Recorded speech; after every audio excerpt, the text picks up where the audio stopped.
நீங்கள் மூச்சு விடுறீர்கள், மூச்சு விடாம வாழ முடியும். அந்த மூச்சை ஒழுங்காக விட செய்யறது.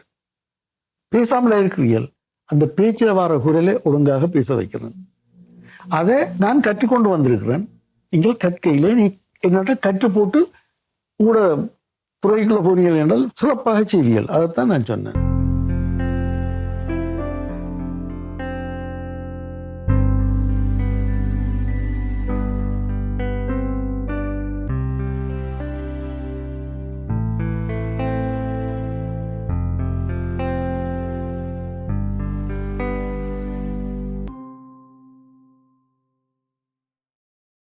தமிழ் உறவுகளே, இனிய வணக்கம். இப்பொழுது புகழ்பெற்ற திரைப்பட இயக்குனர் ஒருவரை நாங்கள் இந்த நிகழ்ச்சியிலே சந்திக்கின்றோம். இந்தியாவிலே தேசிய விருது பெற்ற திரைப்பட இயக்குனர். அது மாத்திரமல்ல, அவர் ஒரு எழுத்தாளர். பல புத்தகங்களை எழுதியிருக்கின்றார். குறிப்பாக அவருடைய சினிமா ரசனை என்ற புத்தகம் இப்பொழுது சினிமா சம்பந்தமான ஆய்வுகளுக்கு உட்படுத்தப்பட்டு வருகின்றன என்பதை நாங்கள் தெரிந்து கொள்ளக்கூடியதாக இருக்கிறது. இந்தியாவிலே புகழ்பெற்று விளங்கினாலும் கூட ஈழத்து கலைஞர்கள் பால் அவருக்கு ஒரு தனி பார்வை இருக்கின்றது. அந்த சினிமா ஊடாக அவருடைய பார்வை இருக்கின்றது. இதிலே முக்கியமாக தமிழ் மேதை தட்சிணாமூர்த்தி அவருடைய ஆவணப்படத்தை இயக்கியவர் அவர். அதற்கு அடுத்ததாக எங்களுடைய நாடகத்துறையின் ஒரு மாபெரும் கலைஞன், ஈழத்தின் மிகப்பெரிய ஆளுமை ஏசி தாசிசிஎஸ் அவர்களுடைய ஆவணப்படத்தையும் அவரே இயக்கியிருக்கின்றார். அதனால் இப்பொழுது அவரை நாங்கள் சந்திக்கின்றோம். வணக்கம் அம்சன்குமார் அவர்களே. வணக்கம். தங்களை இப்பொழுது சந்திப்பதில் எங்களுக்கு மகிழ்ச்சியாக இருக்கிறது. ஈழத்தின் மிகப்பெரிய ஒரு ஆளுமை ஏசி தாசிசிஎஸ் அவர்களுடைய ஆவணப்படத்தை நீங்கள் இயக்கியிருக்கின்றீர்கள். அது பற்றிய விவரங்களை இப்பொழுது நீங்கள் நமக்கு எடுத்து கூற வேண்டும் என்று தாழ்மையாக கேட்டுக்கொள்கின்றோம். எனக்கு திரைப்படத்தில் எப்படி ஆர்வம் இருக்கிறதோ அதுபோல நாடகத்துறையிலும் எனக்கு ஆர்வம் உண்டு. நான் நாடக கலைஞன் அல்ல, ஆனாலும் நான் நாடக பட்டறைகளில் நிறைய பயிற்சி பெற்றிருக்கிறேன். உதாரணமாக பாதல் சர்க்காரின் நாடக பயிற்சி பட்டறையில் நான் பங்கேற்று இருக்கிறேன். அவரை பற்றிய ஒரு ஆவணப்படமும் நான் எடுத்திருக்கிறேன். 1995 அந்த படம் வெளிவந்திருக்கிறது. மற்றும் பல கலைஞர்களை பற்றி நான் படங்கள் எடுத்திருக்கிறேன். அதாவது வாழ்க்கை வரலாற்று படங்கள் என்று சொல்வதை விட அவர்களுடைய கலைப்பணி பற்றிய படங்களை பற்றி தான் நான் அதிகமாக கவனம் செலுத்தி வருகிறேன். அந்த வகையில் எனக்கு தாசிசியை பற்றிய நேரடியான ஒரு தொடர்பும் உண்டு. 1995 அவர் பிபிசி வேலை சம்பந்தமாக சென்னை வந்திருந்தார். அப்பொழுது இங்கு உள்ள நிறைய நாடக கலைஞர்களை எல்லாம் சந்தித்தார். அவரை நானும் சந்தித்தேன், அவரோடு உரையாடினேன். இலங்கையில் இருக்கிற நாடக சூழல் பற்றியும் புலம்பெயர்ந்த இடங்களில் உள்ள நாடக சூழல் பற்றியும் இங்குள்ளவர்களிடம் அவர் உரையாடினார். அந்த உரையாடல்களில் நானும் பங்கு பெற்றேன். அதன் பின்னர் 1997 பல நாடகக்காரர்களுடன் சேர்ந்து நாராயண் என்கிற ஒரு பயணத்தை அவர் மேற்கொண்டார். லண்டன் கலரியிலிருந்து, அதாவது லண்டன் கலரி என்கிறது அவருடைய நாடகக்குழு லண்டனில் உருவானது. அதில் உள்ள நாடக கலைஞர்கள், இலங்கையில் இருந்த நாடக கலைஞர்கள், சென்னை பல்கலை அரங்கத்தில் உள்ள நாடக கலைஞர்கள், இவர்கள் அனைவரையும் வைத்து நாராயண் என்கிற ஒரு பயணத்தை நடத்தி தமிழ்நாடு மற்றும் பெங்களூர் போன்ற இடங்களில் பல இடங்களில் இந்த நாடகங்கள் எல்லாம் எடுத்து சென்றார். அந்த வகையில் தாசிசிஎஸ் பற்றிய அறிமுகம் தமிழர்களுக்கும் உண்டு. பின்னர் தாசிசிஎஸ் பற்றிய ஒரு ஆவணப்படம் எடுக்க வேண்டும் என்கிற ஒரு எண்ணம் நவதர்ஷினிக்கு, அதாவது இலங்கையில் நாடகத்துறையில் இருக்கிறார் அவர், நாடகத்துறை பேராசிரியர். அந்த தாசிசிஎஸ் கடந்த 2-3 வருடங்களாக அங்கு உள்ள மாணவர்களுக்கு ஜூம் மீட்டிங் வாயிலாக நாடக பயிற்சி அளித்து வருகிறார். அந்த பழக்கத்தின் காரணமாக நவதர்ஷினிக்கு அவரை பற்றிய ஒரு ஆவணப்படம் எடுக்க வேண்டும் என்கிற எண்ணம் இருந்தது. அதே போன்று சுவிஸ் தமிழ் நாடக கல்லூரி நிறுவனர் நாடகருமான பொன்ராஜ ஆண்டன் அவருக்கும் அதே எண்ணம் இருந்தது. இருவரும் என்னை அணுகி இவரை பற்றிய ஒரு படம் எடுக்க வேண்டும் என்று கூறினார்கள். எனக்கு அது மிகவும் ஓப்பானதாக இருந்தது. ஆனால் தாசிசிஎஸ் அவர்களுக்கு கொஞ்சம் தயக்கம் இருந்தது. என்றால் அவர் ரொம்ப மாடஸ்டான ஒரு மனிதர், எளிமையானவர். தன்னை பற்றி ஒரு ஆவணப்படம் எடுக்க வேண்டுமா என்கிற எண்ணம் அவருக்கு முதலில் இருந்தது. எனவே தயங்கினார். பின்னர் ஒரு ஜூம் மீட்டிங்கின் வழியாக அவரை நான் சந்தித்து உரையாடுகிற ஒரு வாய்ப்பை ஏற்படுத்தி கொடுத்தார்கள். அப்பொழுது நான் அவரை பற்றிய ஒரு ஆவணப்படம் ஏன் எடுக்க வேண்டும், பின்னால் வருகிற தலைமுறையினருக்கு அவரை பற்றி ஒரு அறிமுகம், நல்ல அறிமுகம் இருக்க வேண்டும், அதற்கு அவரை பற்றிய எழுத்துக்கள் மட்டும் போராது, அவரை பற்றி ஒரு ஆவணப்படம் இருக்க வேண்டும், அந்த வகையில் அந்த ஆவணப்படம் எடுப்பது சிறந்தது என்கிற விஷயத்தை அவரிடம் வலியுறுத்தினேன். அதை கேட்ட பிறகு அவர் ஒப்புக்கொண்டார். என்னுடைய அவருக்கு இருந்த பழக்கம், அப்புறம் என்னுடைய படங்களை பார்த்த ஒரு அனுபவம், இவற்றை எல்லாம் வைத்து மனதில் கொண்டு அவர் அதற்கு ஒப்புக்கொண்டார். அதன் பிறகுதான் அந்த முயற்சி துவங்கியது.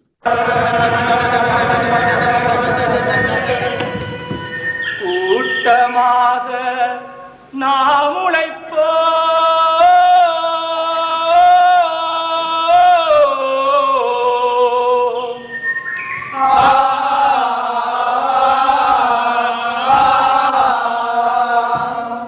குனிந்தறிவு வெட்டிடுவோ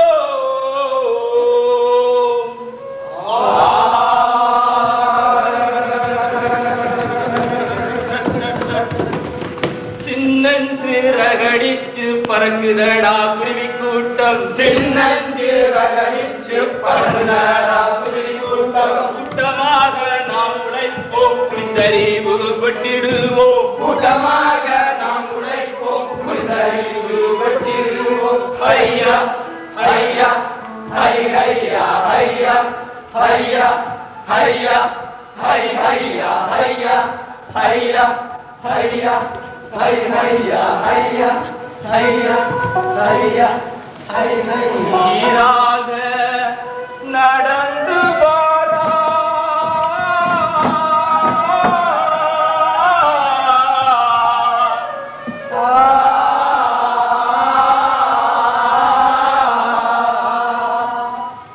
சிங்கப்பூர் சொகுசுக்காரி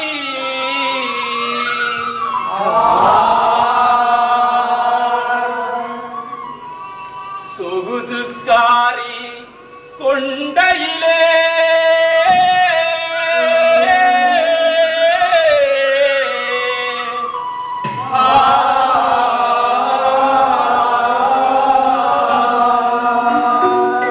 ரெண்டு கொத்து மல்லிகை பூ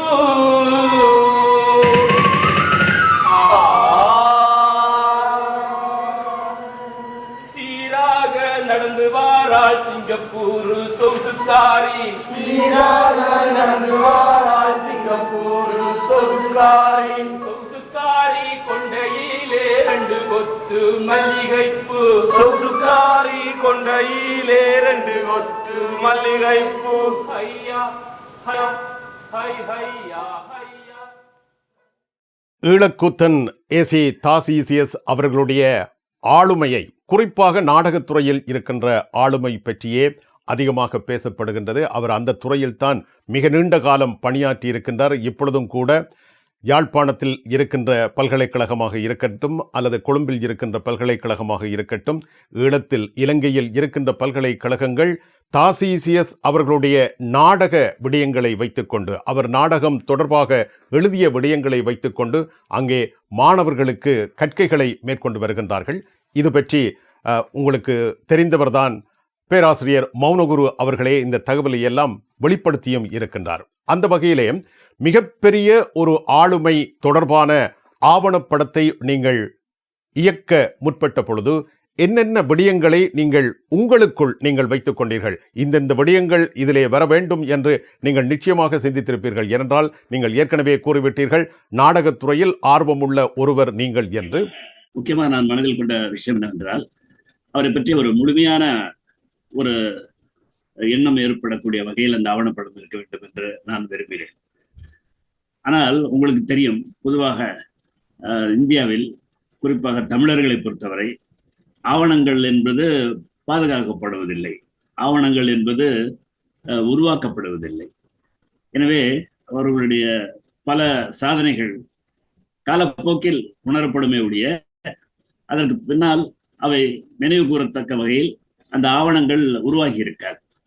அது போன்ற விஷயங்கள் பலருக்கும் நடந்து கொண்டிருக்கிறது. ஈவன் சமகாலத்தில் உள்ளவர்களுக்கே கூட அவர்களை பற்றிய ஆவணங்கள், அவர்களுடைய கடந்த கால முயற்சிகள், கடந்த காலத்தில் அவர்கள் என்னவெல்லாம் செய்தார்கள் என்பதை பற்றி சிலரிடம் புகைப்படங்கள் கூட இருக்காது.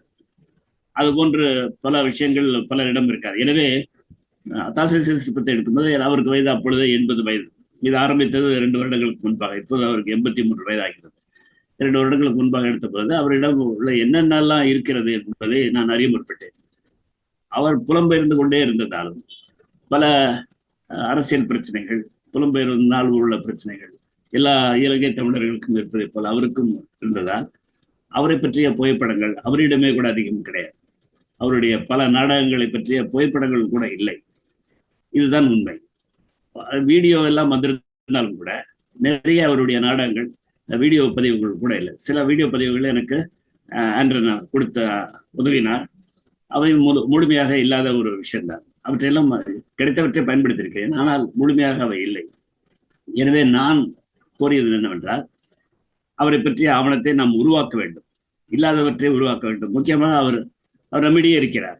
அது மட்டுமின்றி அவரிடம் பயிற்சி பெற்றவர்களும் நம்மிடையே இருக்கிறார்கள். எனவே இதை வைத்துக்கொண்டு ஒரு ஆவணத்தை உருவாக்க வேண்டும் என்று நான் விருப்பப்பட்டேன். அதன் தொடர்பாக ஏதாவது ஒரு அவருடைய நாடகம் ஒன்றை மீண்டும் அவருடைய இயக்கத்தில் நடத்தி காட்ட முடியுமா, நிகழ்த்தி காட்ட முடியுமா என்று நான் விரும்பினேன். அதை ஒரு கோரிக்கையாக முன்வைத்தேன். ஆனால் இதில் என்ன பிரச்சனை என்றால், அவரிடம் பயிற்சி பெற்றவர்கள் எல்லோரும் நாடகத்துறையிலிருந்து விலகி அல்லது நாடக பரிச்சயம் அற்றவர்களாக போயிருந்தார்கள். ஏனென்றால் தொடர்ந்து அவர்களால் நாடகத்தில் இயங்க முடியவில்லை. அவர்களது வேலை, அவர்களுடைய வாழ்க்கை பிரச்சனைகள் ஒரு நாடகக்குழு என்பது லண்டனிலோ அல்லது இலங்கையிலோ அவருடைய மேற்பார்வையில் இயங்காமல் பல காலம் போய்விட்டது. எனவே அந்த பிரச்சனை இருந்ததால் ஒரு நாடகத்தை அவரை வைத்து இயக்குவது, அதில் உள்ள நடிகர்களை வைத்து இயக்குவது என்பது இயலாத காரியம் என்பதை நான் உணரத் தொடங்கியேன். முதலில் அந்த கோரிக்கையை வைத்தேன், அவர்களும் ஏற்றுக்கொண்டார்கள். ஆனால் போக போக அது அவ்வாறு செய்ய இயலாது என்பதை உணர்ந்து கொண்டேன். எனவே ஒரு பயிற்சி பெற்ற தாசில்தார் நாடகம் போடுவதற்கு எவ்வளவு முக்கியத்துவம் கொடுக்கிறாரோ அதே அளவிற்கு நாடக பயிற்சிகளுக்கும் முக்கியத்துவம் கொடுக்கிறார். தாசில்தார் இன்றைய தமிழ் நாடக புலத்தை பார்க்கும் பொழுது அவர் கொடுக்கிற பயிற்சிகள், மூச்சு பயிற்சிகளாகட்டும், குரல் பயிற்சிகளாகட்டும், உடல் சம்பந்தப்பட்ட பயிற்சிகளாகட்டும், அவருடைய பயிற்சிகள் தனிமுத்திரை கொண்டவையாக விளக்குகின்றன. மற்றவர்களிடம் அந்த மாதிரியான பயிற்சிகள் எல்லாம் எதிர்பார்க்க முடியாது என்பதை நாடக வல்லுநர்களே கூறுகிற அளவிற்கு அவருடைய பயிற்சிகள் முன்னுதாரணமாக கொள்ளக்கூடியதாகவும் மிக முக்கியமானதாகவும் இருக்கின்றன. எனவே அந்த அவர் நகர்த்திய நாடக பயிற்சி பட்டறைகளை அவரிடம் பயின்ற மாணவர்களை வைத்துக் கொண்டு நடத்த முடியும் என்கிற முடிவிற்கு வந்தோம். அதற்கு அவரும் செய்தார்கள், ஆண்ட்ரனும் செய்தார். எனவே லண்டனிலும் சுவிஸிலும் அவருடைய மாணவர்களை வைத்துக் கொண்டு அந்த நாடக பயிற்சிகளை மீண்டும் செய்தோம். அவர்கள் எல்லோரும் இப்பொழுது அவர்களுக்கெல்லாம் நிறைய வயது கூடிவிட்டது. 20-25 வயதில் உள்ளவர்கள் இப்பொழுதெல்லாம் 50 வயதுக்கு மேல் ஆகிவிட்டது. இருந்தாலும் கூட அவர் அன்று கொடுத்த அந்த நாடக பயிற்சியின் வலுவான ஒரு அஸ்திவாரத்தினால் எத்தனையோ ஆண்டுகளுக்கு பிறகும் திடீரென்று கேமராவெல்லாம் எடுத்துக்கொண்டு நான் அவர்களிடம் செய்யுங்கள் என்றவுடன் அவர்களால் செய்ய முடிந்தது. அதையெல்லாம் நான் ஒளிப்பதிவு செய்து கொண்டேன். சுவிஸிலும் செய்து கொண்டேன், அதே போல இலங்கையிலும் செய்து கொண்டேன். இலங்கையில் அவருடன் நடித்தவர்கள் அவருடன் நேரடியாக பயிற்சி பெற்றவர்களிலே. ஆனால் மௌனகுரு அவருடைய நாடகங்களில் நடித்திருக்கிறார், கந்தன்கரணி நாடகத்தில் நடித்திருக்கிறார். மற்றும் சிலர் அவருடைய நாடகங்களை அன்று பார்த்திருக்கிறார். குழந்தை சண்முகலிங்கம் முக்கியமானவர். அவருடைய நாடக கல்லூரியில் தாசில்தார் பணிபுரிந்திருக்கிறார். அதாவது அவருடைய பணி எப்படி என்றால், அவர் எந்தவித பிரதிபலனும் எதிர்பார்க்காமல் குழந்தை சண்முகலிங்கம் அப்பொழுது யாழ்ப்பாணத்தில் அந்த கல்லூரி ஆரம்பித்திருக்கிறார். நாடகத்திற்கென்று ஒரு கல்லூரி இல்லை, நாடகம் என்பது பொழுதுபோக்கானது, அதை சீரியஸாக யாரும் எடுத்துக்கொள்ள மாட்டேன் என்கிறார்கள் என்பதற்காக அதை பற்றி அவர் சீரியஸாக மக்கள் மனதில் கொள்ள வேண்டும், அந்த பயிற்சி அவர்களுக்கு சரியாக இருக்க வேண்டும் என்பதற்காக அவர் ஒரு நாடக கல்லூரி ஆரம்பிக்கிறார், குழந்தை சண்முகலிங்கம். அப்பொழுது தாசில்தார் கொழும்பில் வேலை செய்து கொண்டிருக்கிறார். அவர் அரசு பணியில் இருக்கிறார். அரசு பணியில் மொழிபெயர்ப்பாளராகவும் கல்வித்துறையில் ஒரு நிர்வாகியாகவும் பணிபுரிகிறார். ஒவ்வொரு சனிக்கிழமையும் அவர் கொழும்பிலிருந்து யாழ்ப்பாணத்திற்கு வந்து தங்கியிருந்து அங்க 2 நாட்கள் பயிற்சி கொடுத்துவிட்டு மீண்டும் கொழும்பு சென்றிருக்கிறார். இது ஒரு சிரமமான ஒரு காரியம், ஒவ்வொரு வாரமும் செய்வது என்பது. ஆனால் இதற்கெல்லாம் அவர் எந்த விதமான எதிர்பார்ப்பும் இல்லை. போய் வருவதற்கான போக்குவரத்து செலவு கூட அவர் வாங்கிக் கொள்ளவில்லை என்று குடும்ப சண்முகம் நீங்க கூறுகிறார். அந்த அளவுக்கு ஒரு அர்ப்பணிப்போடு தான் அவர் செய்திருக்கிறார். இதெல்லாம் பயிற்சி சம்பந்தப்பட்டவை. அவரும் வந்து பயிற்சி கற்றுக்கொண்டோம், அதை கற்றுக்கொண்டதை காலம் முழுவதும் எதை கற்றுக்கொண்டோமோ அதையே சொல்லிக் கொண்டிருப்போம் என்கிற நிலையில் அவர் இல்லை. அவர் தொடர்ந்து மற்றவர்களிடம், மற்ற அண்ணாவிமார்களிடம் அவர் தொடர்ந்து பயிற்சி பெற்றுக் கொண்டே இருந்தார். அவர் சொல்கிறார், என் வாழ்நாள் முழுவதும் மற்றவர்களிடமிருந்து நாடக பயிற்சி பெறுதிலேயே கழிந்து விட்டது என்கிறார். அது உண்மையானது. அதாவது அவர் எல்லா விதமான கூத்துகளையும் தெரிந்து வைத்திருக்கிறார். இலங்கையில் உள்ள அத்தனை விதமான கூத்துகளையும் அவர் பயின்றவர். அவர்களிடமே போய் பயின்றிருக்கிறார்.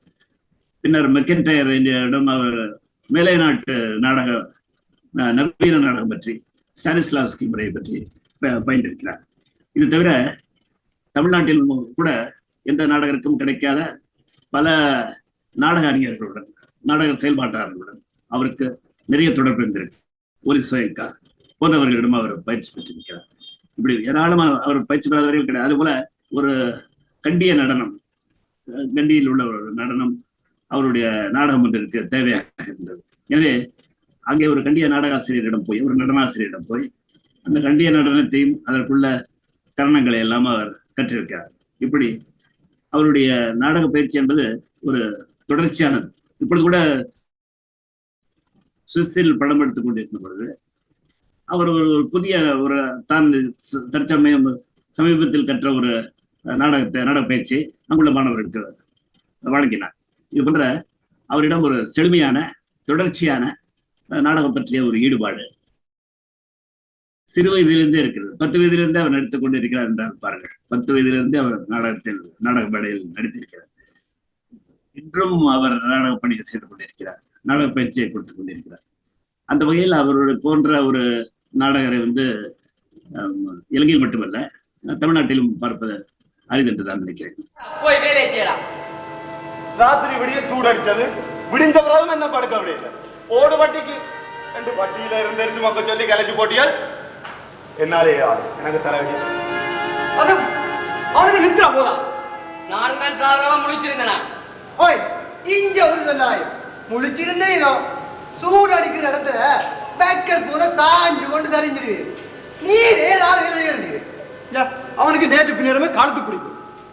எனக்கு நேற்று துவங்கின தலைவலி வெயில் ஏற என்னால மத்தியான வெயிலுக்கு நிக்கிறது இல்லை. ஓ, இன்றைக்குத்தான் மத்தியான வெயில் மண்டையில உரைக்குதோ? இவ்வளவு நாளும் துறை மத்தியான கூட பிடிச்சு கொண்டாடிடும். என்ன பகுடியை விழுது. இன்றைக்கு என்னாலே இயல்பு இல்லை. தலைவலி தாங்க இல்லாம கிடக்கு. ஓய்யோ முதலாளிய சம்பளம் பற்றி சொல்லுவேன். நான் என்ன வேணும்ன்றே போறேன். எனக்கு சுகம் இல்லை. நீ மெய் சொல்றியோ போய் சொல்றியோ எங்களுக்கு அப்படி தெரியும். நாங்கள டாக்டரை சோதிச்சு பார்க்க. இது என்ன அநியாயம்? நான் இவ்வளவு நாளும் கள்ளம் படுத்த இல்லை, போய் சொல்ல இல்லை, நேர்த்தியா வேலை செய்யலாம். இண்டை கண்டு போய் சொல்வேன். ஒடியோட சும்மா மல்லுக்கு போவாதே. இவ்வளவு நாளும் அவன் என்ன கள்ளம் படுத்தினான். இப்ப விட விட்டா இன்னும் கொஞ்சத்துக்க மற்றவை எல்லாம் வரிசையா வருகின என்னென்றால் சிதமில்லை என்று பின்ன நாங்கள் தொழில்துறையில மூடி வைக்க வேண்டியதான். அதுக்கு பிறகு முதலாளிக்கு மறுபடியும் சொல்றது நான். சும்மா இடக்கு ஏன் பேசாதே. என்னால் நின்று கதை கேளுதில்லை. நான் போறேன் படுக்க. சம்பளம் பட்டு நிமிந்து பாரு. பொழுது உச்சியை தாண்டிடுது. சரி, இப்ப அரை நாளை வெட்டுவேன். அதன கால் நாள் அரை நாள் இதன கந்தோட ஒரு நாள் சம்பளம் முழுதா விட்டு. நான் பாடுபட்ட நான் செய்த வேலைக்கு கூலி தரத்தானே வேணும். கூலி வேணும்னா ரெண்டு வேலையை செய். நான் போறேன் படுக்க. சரி சரி, நானும் போற முதலாளிட்ட பிறகு ஏன் வந்து சொல்ல எனக்கு தான் நடக்கும் மங்களம்.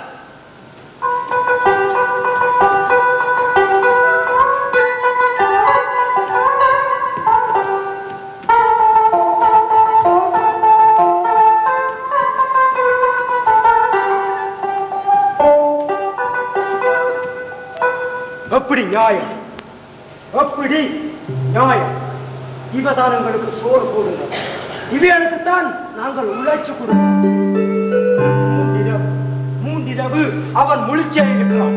பட்டிக்கு போய் எரிபட்டி கூடையில நப்பி நடந்து கமதலுள்ள குடிக்கிறான். இன்றைக்கு அதுவும் மத்தியானத்துக்கு பிறகு அயதியில படுக்க போறதுண்டா சம்பளம் போட்டான். ஏன் அவன் ராமராமா வேலை செய்யறதுக்கு இவன் மேலதிக சம்பளம் போட்டு கொடுக்கலையா? இப்படித்தான் இப்படி எத்தனை கொண்டா வேண்டா இவன் சுந்தரம் நியாயம் கேட்கும். நாங்கள் பேச அவர்களுக்கு ஓமோ ஓமோ எங்களுக்கு கூட உள்ளுக்கு பாதி. திரைப்பட இயக்குனர் அம்சன் குமார் அவர்களை உங்களோடு பேசிய இந்த சந்தர்ப்பத்திலே மிக மிக மகிழ்ச்சியாக இருக்கிறது. காரணம், ஒரு திரைப்படத்தை இயக்குவதற்கு முதல் என்னென்ன விடயங்களை கவனிக்க வேண்டும் என்பது தொடர்பாக நீங்கள் ஒரு வகுப்பே இப்பொழுது எடுத்திருக்கின்றீர்கள். அதாவது ஈழக்குத்தன் ஏசி தாசிசிஎஸ் அவர்களை பற்றிய ஒரு ஆவணப்படம். அந்த ஆவணப்படத்தை தயாரிப்பதற்கு முன்னர், அந்த ஆவணப்படத்தை இயக்குவதற்கு முன்னர் என்ன செய்ய வேண்டும் என்பதை நீங்கள் மிக நிறைவாக செய்திருக்கின்றீர்கள் என்பதை உங்களுடைய பேச்சுக்கள் எமக்கு எடுத்து உணர்த்துகின்றன. சண்முகலிங்கம் அவர்களுடைய பெயரை உச்சரிக்கின்றீர்கள், மௌனகுரு அவர்களுடைய பெயரை உச்சரிக்கின்றீர்கள். ஒரு இந்திய கலைஞர் ஈழத்து கலைஞர்களுடைய பெயரை உச்சரிப்பது என்பதே மிகப்பெரிய விடயம். அதனை நீங்கள் செயலில் காட்டிக் கொண்டிருக்கின்றீர்கள். அதற்காக உங்களுக்கு எமது நன்றியை தெரிவித்துக் கொள்ள கடமைப்பட்டிருக்கின்றோம். ஏசி தாசிசிஸ் அவர்கள் ஒரு ஆசான். நாடகத்துறை சார்ந்து, ஏடகத்துறை சார்ந்து, ஊடகத்துறை சார்ந்து அவர் ஒரு ஆசான். அந்த ஊடகத்துறையிலே நானும் அவரோடு சம்பந்தப்பட்டிருக்கின்றேன். அவரிடம் இருந்து பல விடயங்களை நான் படித்திருக்கின்றேன். இந்த நிகழ்ச்சியை ஆரம்பிக்கும் பொழுது நான் கூறிய எம் தமிழ் உறவுகளே என்ற வார்த்தை பிரயோகம் அவர் கொடுத்தது. எம் தமிழ் உறவுகளே, இந்திய ஈழத்து கலைஞர்களை ஐரோப்பிய களத்தில் சளைக்காமல் அழைத்து கௌரவிக்கும் எங்கள் ஐபிசி எஸ்கே ராஜன் இந்த பெரியனை MS விஸ்வநாதன் என்ற இந்த இசைப்பெரியனை உங்களோடு இணைத்து விடப் போகிறார். அடக்கமாக நான் அப்பால் நகர்கிறேன். தமிழ் ஊடகத்துறைக்கு ஏசி தாசிசிஎஸ் அவர்கள் தந்த சொற்பதம் தான் எம் தமிழ் உறவுகளே. சாதாரணமாக நாங்கள் வானொலியில் பணியாற்றுகின்ற பொழுது நேர்களே என்றுதான் கூறுவோம். 1997க்கு பின்னர் 95ஆம் ஆண்டு நீங்கள் அவரை சந்தித்திருக்கின்றீர்கள். நாராய் பயணத்திற்கு பின்னர் அவர் ஆரம்பித்ததுதான் ஊடகத்துறை. ஐபிசி தமிழ், அனைத்துலக ஒலிபரப்பு கூட்டுத்தாபனம் தமிழ்.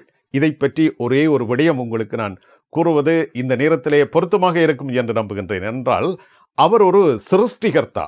நாடகத்துறையில் மாத்திரமல்ல, அவர் எந்தெந்த துறைகளில் ஈடுபடுகின்றாரோ அந்தந்த துறைகளில் அவர் சிருஷ்டிக்கின்ற விடயம் என்பது நிலை பெற்றிருக்கும். அனைத்துலக ஒலிபரப்பு கூட்டுத்தாபனம் தமிழ், இதுதான் பெயர்.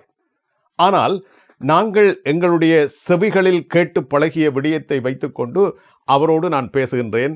மாஸ்டர், அனைத்துலக ஒலிபரப்பு கூட்டுத்தாபனம் தமிழ், அதற்கு பக்கத்தில் இன்னொரு சொல் வந்தால் நாங்கள் சொல்வதற்கு இலகுவாக இருக்கும், அப்படித்தான் நாங்கள் கேட்டு பழகிவிட்டோம் என்று அவரோடு பேசுகின்ற பொழுது அவர் நான் கூறுவது எல்லாம் மிக அவதானமாக ஆறுதலாக கேட்டுக்கொண்டிருந்தார். கேட்டுக்கொண்டிருந்ததன் பின்னர் அவர் கூறினார், அனைத்துலக ஒலிபரப்பு கூட்டுத்தாபனம் தமிழ், இந்த தமிழ் என்பது தூக்கி நிறுத்தப்பட வேண்டும் என்றார். நான் மீண்டும் கேட்டேன், இன்னொரு முறை, இரண்டாவது முறை அவர் அதே விதமாக கூறி காட்டினார், அனைத்துலக ஒலிபரப்பு கூட்டுத்தாபனம் தமிழ். அதற்கு பின்னர் நான் அதனையே பிரயோகித்து வந்தேன். நான் அங்கே ஒலிபரப்பு கூடத்துக்குள் சென்று அதனை கூறுகின்ற பொழுது அவரை நான் திரும்பி பார்க்கின்றேன். அதாவது எங்களுடைய ஒலிபரப்பு கூடம் அருகில் பார்க்கக்கூடியதாக இருக்கும். அங்கு நின்றவர்களை எல்லாம் அவர் அழைத்து வந்து பாருங்கள் என்று நான் கூறுவதை மற்றவர்களுக்கும் அதை அந்த நேரத்தில் வைத்து பயிற்சி கொடுத்தார். அனைத்துலக ஒலிபரப்பு கூட்டுத்தாபனம் தமிழ். பாருங்கள், இப்படி பல்வேறு விடயங்கள் அவர் இந்த ஊடகத்துறைக்கு தந்த சொற்கள் பல இருக்கின்றன. எம் தமிழ் உறவுகளே என்று கூறினேன். அந்த சொற்பதத்தை வழங்கியவர் ஏசி தாசிசிஎஸ் அவர்கள். அதுபோல துயர் பகிர்வோம், மரண அறிவித்தல் என்றுதான் நாங்கள் கூறி பழகி இருக்கிறோம். துயர் பகிர்வோம் என்று நீங்கள் பார்த்தால் இலங்கையில் இருந்து வருகின்ற பத்திரிகைகள் கூட இந்த துயர் பகிர்வோம் என்ற சொற்பதத்தை அவர்கள் எடுத்து உபயோகித்துக் கொண்டிருக்கின்றார்கள். இதில் இன்னொரு விடயம், இலங்கையில் இன்று இயங்கிக் கொண்டிருக்கின்ற இலத்திரனியல் ஊடகங்கள் தமிழ் உறவுகளே என்பதற்கு பதிலாக உறவுகளே என்ற சொற்பதத்தை அவர்கள் உபயோகிக்க தொடங்கியதும் இந்த தமிழ் உறவுகளே என்ற சொற்பதத்தை அனைத்துலக ஒலிபரப்பு கூட்டுத்தாபனம் தமிழ் உபயோகிக்க புறப்பட்டதன் பின்னர்தான் என்பதை தங்கள் கவனத்திற்கு அறிய தருகின்றேன். நீங்கள் கூறுவது முற்றிலும் உண்மைதான். அதாவது தாசிசை பற்றி அவர் ஒரு நாடகராக மட்டும் பார்க்க முடியாது என்பதை நான் உணர்ந்தேன். எனவே இந்த ஆவணப்படத்தில் அவருடைய ஊடக சம்பந்தமான பணி, அவருடைய பங்களிப்பு அதில் பதிவாகி உள்ளது.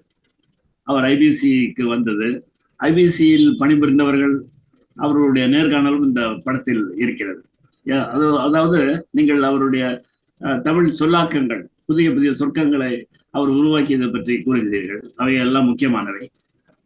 அதற்கெல்லாம் முக்கியமான காரணம் என்னவென்றால், அவர் தமிழ் பாரம்பரியத்தின் மீது கொண்டிருக்கிற அசைக்க முடியாத ஒரு நம்பிக்கையா, அசைக்க முடியாத ஒரு ஈடுபாடு, ஆழமான ஈடுபாடு, அதுதான் அதற்கு முக்கியமான காரணம்.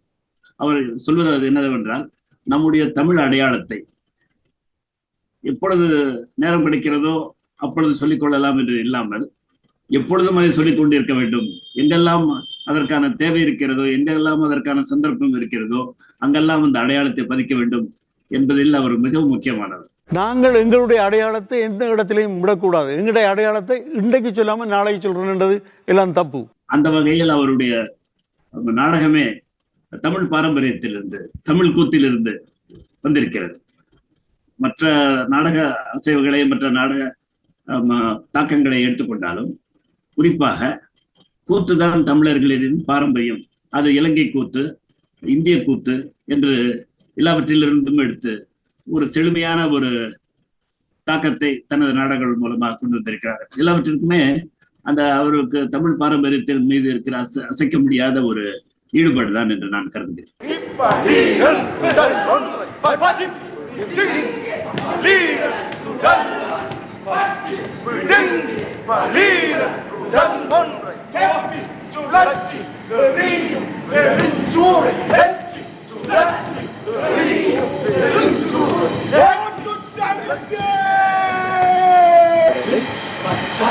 கடலை கடைகிறது காற்று பட்டால் கடலை கடைகிறது காற்று கடலை கடைகிறது காற்று. கடல் மடியில் அவன் புரண்டான், கையில் பட்ட கட்டையுடன் அவன் மிதந்தான், கரையில் சேர்ந்த உடல் 8 நாளாக அவரின் கடற்பரப்பில் ஒரு ஒற்றை சதுர அடியும் விடாமல் தேடல் புரிந்த விமானங்கள் ஒரு நாள் காலை வீடு திரும்பின. போய்கிறேன், பிள்ளையார் கோயில் திருவிழாக்கான பொழுது வர வீடு திரும்புவேன் என்று வைத்து கடலுக்கு போன மாயன் திரும்பவும் இல்லை. தேடலில் அவனுடன் அகப்படவும் இல்லை. மாயனை காணாது அழுது கரைகின்றாள். அதோ பயிரை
அதாவது நீங்கள் கூத்து என்று குறிப்பிடுகின்ற பொழுது ஈழத்தை பொறுத்தவரையில் வடமோடி தென்மோடி என்கின்ற பதங்கள் இருக்கின்றன. இந்த கூத்துக்கள் அவ்வாறு வகைப்படுத்தப்பட்டிருக்கின்றன. அந்த கூத்துக்களின் வேர்களை எல்லாம் தேடி ஒவ்வொரு ஊர்களாக பயணித்தவர் ஏசி தாசீசியஸ் அவர்கள். அவரை பற்றிய நான் நினைக்கின்றேன் நீங்கள் இவ்வளவு கூறியிருக்கின்றீர்கள். ஆகவே ஏசி தாசீசியஸ் என்ற அந்த மாபெரும் ஆளுமையை முழுமையாக நீங்கள் உள்வாங்கி அவர் பற்றிய இந்த ஆவணப்படத்தை நீங்கள் படைத்திருக்கின்றீர்கள் என்று நம்புகின்றேன். இதனுடைய வெளியீட்டு விழா என்பது வரும் 5ஆம் தேதி, மே மாதம் 5ஆம் தேதி சுவிட்சர்லாந்து நாட்டிலே நடைபெற இருக்கிறது. அதனைத் தொடர்ந்து 11ஆம் தேதி, மே 11ஆம் தேதி லண்டன் மாநகரத்திலும் நடைபெற இருக்கிறது. உண்மையிலேயே ஈழத்து கலையை நேசிக்கின்ற மக்கள் அனைவரும் இந்த 2 இடங்களிலும் நடைபெறுகின்ற விழாக்களில் தயவு செய்து கலந்து கொண்டு இங்கே அம்சன் குமார் அவர்கள் எவ்வளவு தூரம் ஏசி தாசீசியஸ் அவர்களை உள்வாங்கி இந்த ஆவணப்படத்தை இயக்கி இருக்கின்றார் என்பதை அவரே கூறுகின்ற பொழுது உண்மையில் எமக்கு மெய் சிலிர்க்கின்றது. இந்தியாவில் இருக்கின்ற கலைஞர்கள் எமது கலைஞர்களை நினைக்கின்றார்கள், அவர்கள் பற்றி பேசுகின்றார்கள் என்பது மிக மிக அரிதானது. அதிலே அம்சன் குமார் அவர்கள் ஏற்கனவே தான் செய்த பணிகள், ஏற்கனவே ஏசி தாசீசியஸ் அவர்களோடு 1995ஆம் ஆண்டு நாராய் பயணத்தின் பொழுது அவர் சம்பந்தப்பட்டிருக்கின்றார். நீங்கள் பேசுகின்ற பொழுதே அந்த ஒளிப்பதிவு நாடா என் கருத்துக்கு வந்தது. அதனை வைத்திருக்கின்றோம், அதனையும் இதிலேயே நாங்கள் காண்பிப்போம். ஆகவே நீங்கள் புலம்பெயர்ந்து வாழுகின்ற மக்களுக்கு, குறிப்பாக சுவிட்சர்லாந்தில் வாழ்ந்து கொண்டிருக்கின்ற மக்களுக்கும் பிரித்தானியாவில் வாழ்ந்து கொண்டிருக்கின்ற மக்களுக்கும் நீங்கள் இப்பொழுது இந்த பதிவினூடாக கூற விரும்புவது என்ன? புலம்பெயர்ந்து வாழ்கிற மக்கள் ஆகிய நீங்கள் கலையின் மீது, இலக்கியத்தின் மீது கொண்டுள்ள ஈடுபாடு மிகவும் அபாரமானது. ஏனென்றால் தமிழர்கள் தமிழ்நாட்டில் ஒரு அமைதியான சூழலில் நாங்கள் கலையை பற்றியும் இலக்கியத்தை பற்றி பேசுவதும் இலக்கிய முயற்சிகளில் ஈடுபடுவதும் என்பது அது தொட்டு நடந்து வருகிறது. ஆனால் நீங்கள் எல்லாம் புலம்பெயர்ந்து போய் உங்களுடைய சொந்த நாட்டை விட்டு, சொந்தங்களை விட்டு வேறு ஒரு பூமியில் போய் உங்களுடைய வாழ்க்கையிலேயே பிரச்சனையாக இருக்கிற ஒரு சமயத்திலும் நீங்கள் கலை பற்றிய, இலக்கியம் பற்றிய பிரங்கையை விடாது செய்து கொண்டிருக்கிறீர்கள். இப்படி ஆவணப்படுத்துகிறீர்கள், ஆவணப்படங்கள் எடுக்கிறீர்கள், புத்தகங்கள் வெளியிடுகிறீர்கள், திரைப்படங்கள் எடுக்கிறீர்கள் என்ற போது உங்களை பற்றி என்னுடைய எண்ணங்கள் மிகவும் உயர்வானதாக, தமிழ் இனத்தின் மீது எனக்கு ஒரு பெரிய நம்பிக்கை ஏற்படுகிறது என்றால் அது புலம்பெயர்ந்த இலங்கை தமிழர்கள் மூலமாகத்தான் என்று நான் இந்த இடத்தில் குறிப்பிட விரும்புகிறேன். யாழ்ப்பாணம் தட்சிணாமூர்த்தியின் ஒரு முக்கியமான ஒரு ஆவணம் ஏனென்றால், யாழ்ப்பாணம் தட்சிணாமூர்த்தியை பற்றி நீங்கள் சொல்ல வேண்டும் என்றால், அவர் 1972ஆம் ஆண்டு அவர் இறந்து போனார். ஆனால் அவரை பற்றியும் எந்த விதமான ஆவணமும் இல்லை. அவரை பற்றி படம் எடுக்கும் பொழுது ஒரு 3-4 புகைப்படங்கள் மட்டும்தான் எனக்கு கிடைக்கப்பட்டது. அவருடைய வாசிப்பும் கூட, அவருடைய தமிழ் வாசிப்பும் கூட ஒரு 2.5 மணி அளவில் தான் இருந்தது. ஆனால் அந்த படம் எடுத்துக்கொண்டிருக்கும் பொழுது அவருடைய சொந்தங்களை எல்லாம் போய் பார்க்கிற ஒரு சந்தர்ப்பம், அவருடைய நண்பர்கள் இவர்களை எல்லாம் பார்க்கிறவர்கள். உதாரணமாக லண்டனில் கணநட்குணன் இருக்கிறார். கணநட்குணன் அந்த படத்தின் தயாரிப்பாளர். அவர் யாழ்ப்பாணம் தட்சிணாமூர்த்தியின் பாலிய நண்பர். அதை போன்ற பலரையும் பார்க்கக்கூடிய ஒரு வாய்ப்பு, அவர்களுடைய நேர்காணல்களை பதிவு செய்வது, பின்னர் அந்த படம் எடுத்து கொண்டிருப்பதன் ஊடாக அவருடைய இசை ஒரு கிட்டத்தட்ட 24 மணி நேரத்துக்கான இசை திரட்டப்பட்டது. இதெல்லாம் மிக முக்கியமானதாக இன்று யாழ்ப்பாணம் தட்சிணாமூர்த்தியை பற்றிய ஒரு எண்ணம் கொள்ள வேண்டும். அவரை பற்றிய அங்குமிங்குமான தகவல்கள் மட்டுமின்றி அவரை பற்றிய ஒரு எண்ணம் கொள்ள வேண்டும் என்றால் அதற்கு அந்த படத்தை பார்த்தால் ஓரளவிற்கு நிறைவு கிடைக்கும் என்று நினைக்கிறேன். நிச்சயமாக நீங்கள் கூறியது போல திரைப்பட இயக்குனர் அம்சன் குமார் அவர்களே, தமிழ் மேதை தட்சிணாமூர்த்தி அவர்கள் பற்றி நீங்கள் இயக்கி வெளியிட்ட ஆவணப்பதிவு என்பதுதான் தட்சிணாமூர்த்தி அவர்களை இப்பொழுது தமிழ் மக்களுக்கு தெரியப்படுத்தி கொண்டிருக்கிறது. அந்த ஆவணப்பட வெளியீட்டு விழாவில் நானும் கலந்து கொள்வதற்கு வாய்ப்பு கிடைத்தது. அதனை பார்த்தேன். உங்களுடைய இயக்கத்தில் உருவான அந்த ஆவணப்படம் எங்களிடத்திலும் இப்பொழுது ஆவணமாக இருக்கின்றது என்ற மகிழ்ச்சியான செய்தியை தங்களோடு பகிர்ந்து கொள்கின்றேன். பல்வேறு வேலைகளுக்கு மத்தியிலும் நாங்கள் கேட்டதுமே ஈழக்கூத்தன் ஏசி தாசிசிஎஸ் அவர்களுடைய ஆவணப்படம் தொடர்பான விடயங்களை பேசுவதற்கு நீங்கள் சம்மதித்து இவ்வளவு நேரத்தையும் ஒதுக்கிக் கொண்டமைக்காக தமிழ் சார்பிலே உங்களுக்கு எமது மனமார்ந்த நன்றியை தெரிவித்துக் கொள்கின்றோம். மிக்க நன்றி அம்சன்குமார் அவர்களே. மீண்டும் மீண்டும் சந்திப்போம். ஈழத்து கலைஞர்கள் பற்றி நீங்கள் பேச நாங்கள் கேட்க ஆசைப்படுகின்றோம். நன்றி, வணக்கம். இந்த நிகழ்ச்சியில் கலந்து கொண்டு உங்களுடன் உரையாட கிடைத்த சந்தர்ப்பத்திற்காக நானும் எனது நன்றியை தெரிவித்துக் கொள்கிறேன். நவீன தமிழ் நாடக உலகிலே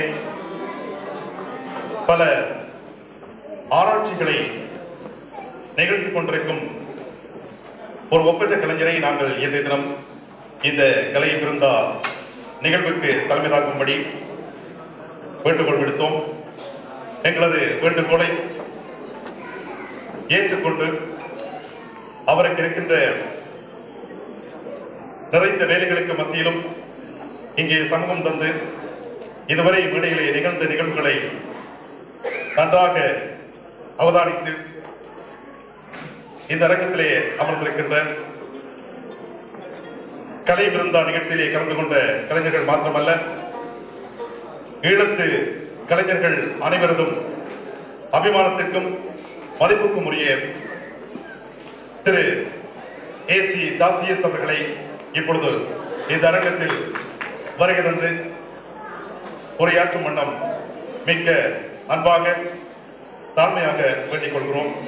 உங்களின் இனிமையான கரகோஷம் இந்த மாபெரும் கலைஞனை இந்த அரங்கத்திற்கு வரவேற்க வேண்டும்.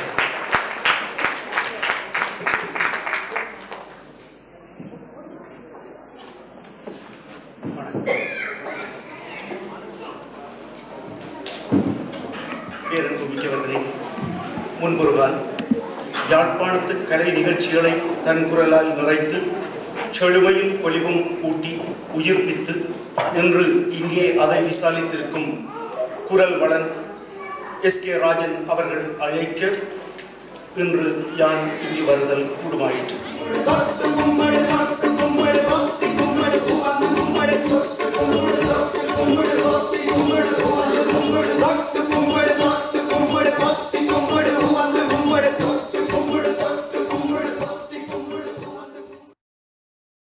நீங்கள் மூச்சு விடுறீர்கள், மூச்சு விடாம வாழ முடியும். அந்த மூச்சை ஒழுங்காக விட செய்யறது. பேசாமல இருக்கிறீர்கள், அந்த பேச்சில் வர குரலை ஒழுங்காக பேச வைக்கிறேன். அதை நான் கற்றுக்கொண்டு வந்திருக்கிறேன். நீங்கள் கற்கையிலே நீ எங்கள்கிட்ட கற்று போட்டு உங்களோட துறைகளை போனீர்கள் என்றால் சிறப்பாக செய்வீர்கள். அதைத்தான் நான் சொன்னேன். அவரை ஈழக்கூத்தன் என்று சொல்வதிலே ஒரு பொருத்தம் இருக்கின்றார். தாசிசிஎஸ் ஒரு முன்னோடியாக வழிகாட்டியாக இருக்கின்றார். அவருடைய 2 கண்களுமே நாடக கண்கள். அவர் எதை பார்த்தாலும் அதில் நாடக பயிற்சியையும் நாடகத்தையும் தான் கண்டார்.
நாங்கள் எங்களுடைய அடையாளத்தை எந்த இடத்திலையும் விடக்கூடாது. எங்களுடைய அடையாளத்தை இன்றைக்கு சொல்லாமல் நாளைக்கு சொல்றேன்ன்றது எல்லாம் தப்பு.